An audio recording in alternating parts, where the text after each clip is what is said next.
আসসালামু আলাইকুম এভরিওয়ান। কেমন আছেন আপনারা সবাই? আল্লাহর অশেষ রহমতে ভালো আছেন। আমিও আলহামদুলিল্লাহ ভালো আছি, সুস্থ আছি। আমি দুলারি প্রতিদিনের মতো একটা ব্লগ নিয়ে চলে আসলাম আপনাদের মাঝে।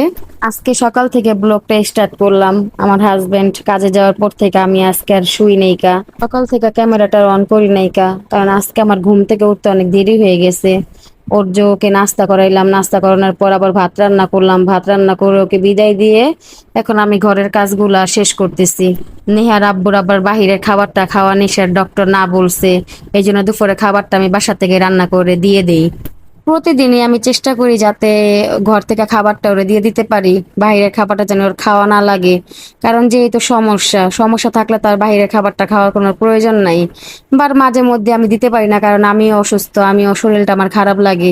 উঠা দেই না, পরেও বলে যে থাক আজকে দেওয়া লাগবে না। এই তো সকাল থেকে কাজ শুরু করে দিলাম ঘরের।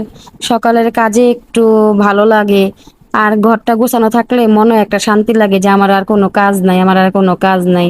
এই জন্য ওকে আজকে বিদায় দিয়ে আর ঘুমাইলাম না, সকাল থেকে এই কাজকর্ম শুরু করে দিলাম। আর আজকে ওয়েদারটা অনেক মেঘলা মেঘলা, একটু পর পর শুধু শুধু বৃষ্টি আসে। ভাবতেছি ঘরটা গুছিয়ে একটু নাস্তা খেয়ে আর রান্নাটা বসায় দিমু।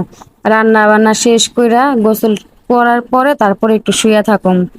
এই জন্য এক এক করে ঘরটা গুছিয়ে নিতেছি। ফার্নিচার গুলা পুইসা নিমো। প্রতিদিন ফার্নিচার গুলা পুষলে একটু ময়লাটা কম জমে, কারণ ফার্নিচার গুলার কাজ থাকে, তো কাজের ফাঁকে ফাঁকে ময়লা দিয়া বইরা থাকে। এখন ফার্নিচার গুলা এক এক করে পুইসা নিতেছি। আমি চেষ্টা করি প্রতিদিনই যেন একটু ফার্নিচার গুলা পুইসা রাখা যায়, কারণ প্রতিদিন পুইসা রাখলে আমার নিজের জন্য একটু ভালো হয়, ময়লাটা একটু কম জমে। এখন ধুলাবালি উইরা উইরা ময়লা এসে একেবারে ফার্নিচার গুলা পুরা নষ্ট হয়ে থাকে। তাই ফার্নিচার গুলো এক এক করে পুইসা নিতেছি। তারপরে ঘরটা ঝাড়ু দিয়ে সুন্দর করে রান্না করতে চলে যাব। রান্না করার জন্য সবকিছু ভিজিয়ে নিছি। সবকিছু একসাথে কুইটা কাইটা নিমু, তাহলে রান্নাটা করতে তাড়াতাড়ি হয়ে যাবো গা। প্রতিদিন বিকেল বেলা রান্না করি, কারণ বিকেল বেলা রান্না করে রাখলে আমার হাজবেন্ড পরের দিন সকালবেলা কাজে তাড়াতাড়ি চলে যায়। ওকে ভাতটা রান্না করে সবকিছু গরম করে দিয়ে দিলে আমার সুবিধা হয়।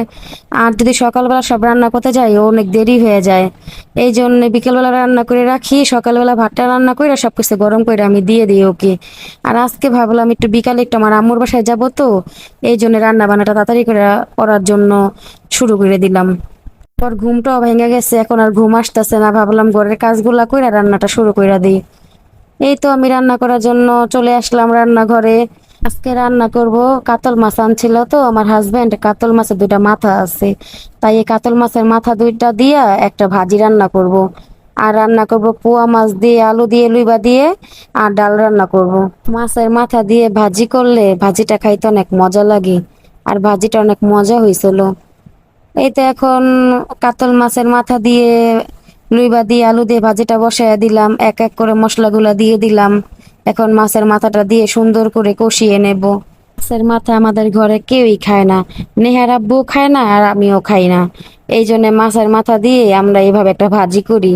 আর এই ভাজিতে যদি সিম দেওয়া যাইতো তাহলে আরো মজা লাগতো, আমাদের ঘরে আজকে সিম ছিল না। এই জন্য আলু দিয়ে আর লুইবা দিয়ে ভাজিটা কইরা নিতেছি। এই তো এখন মাথাগুলো একটু হালকা ভাঙা দিলাম, আর দিয়ে দিলাম টমেটো। টমেটো দিয়ে একটু কষানোর পরে দিয়ে দিলাম আলু আর লুইবা। এখন সুন্দর করে একটু কষিয়ে নেব, কষানোর পর হালকা একটু পানি দিয়ে যাতে একটু সিদ্ধ হয়। এই যে এখন ঢাইকা দিলাম। পোয়া মাছ রান্না করব আলু দিয়ে আর লুইবা দিয়ে, লুইবা গুলা নষ্ট হয়ে যাইতেছে, তো ভাবলাম আজকে লুইবা দিয়েই রান্না করে ফেলাই। আর রান্না করব ডাল। রান্নার ফাঁকে আপনাদের একটা কথা বলি, আমার ভিডিওটা যদি আপনাদের কাছে ভালো লাগে তাহলে লাইক কমেন্ট শেয়ার করবেন, আর সাবস্ক্রাইব করবেন। ভালো ভালো কমেন্ট করে আমাকে উৎসাহ দিবেন। এই তো আমার ভাজির ফাইনাল লুক। ভাজিটা অনেক মজা হয়েছে, আপনারা রান্না করে খাইয়া দেখবেন। বড় মাছের মাথা দিয়ে এইভাবে অনেক মজা হয়। এখন এই যে পোয়া মাছটা ভাইজা নিতেছি। আমার হাজবেন্ডের আবার সামুদ্রিক মাছ খাওয়াটা নিষেধ, আর আমার হইলো খাইতে হয়। এক ঘরে দুইজন হয়ে গেছে দুই রকমের, তাই মাঝে মধ্যে ওকে একটু সামুদ্রিক মাছ দিয়ে দিই। কারণ কি, এক ঘরে দুইজন মানুষের জন্য কি আর দুই পদ করে রান্না করা যায়?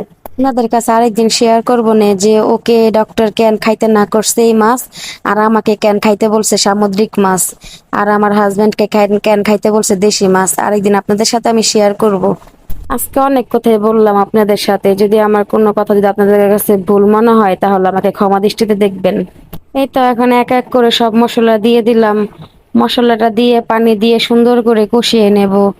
যত কষাবেন ততই তরকারিটা খেতে ভালো লাগবে। আদা রসুনটা দেওয়ার জন্য ভুলে গেছিলাম গা, তাই আদা রসুনটা আবার দিয়ে দিলাম। এখন এই যে লইবার আলুগুলা দিয়ে দিতেছি। এখনকার আলু সহজে সিদ্ধ হয় না, তাই এই তো পানি দিয়ে সিদ্ধ কইরা নিতেছি। রান্নার ফাঁকে একটু ক্ষুধা ক্ষুধা মনে হইলো, তাই একটা পেয়ারা কাইটা নিতেছি। পেয়ারাটা খাবো আর রান্না করব। পেয়ারাটা অনেক বড় ছিল, তাই পুরোটা কাটি নাইকা, অর্ধেক রাইখা দিছে। আমার হাজবেন্ড আসলে কাইটা দিমু, আর অর্ধেক আমি কাইটা নিতেছি, আমি খাবো।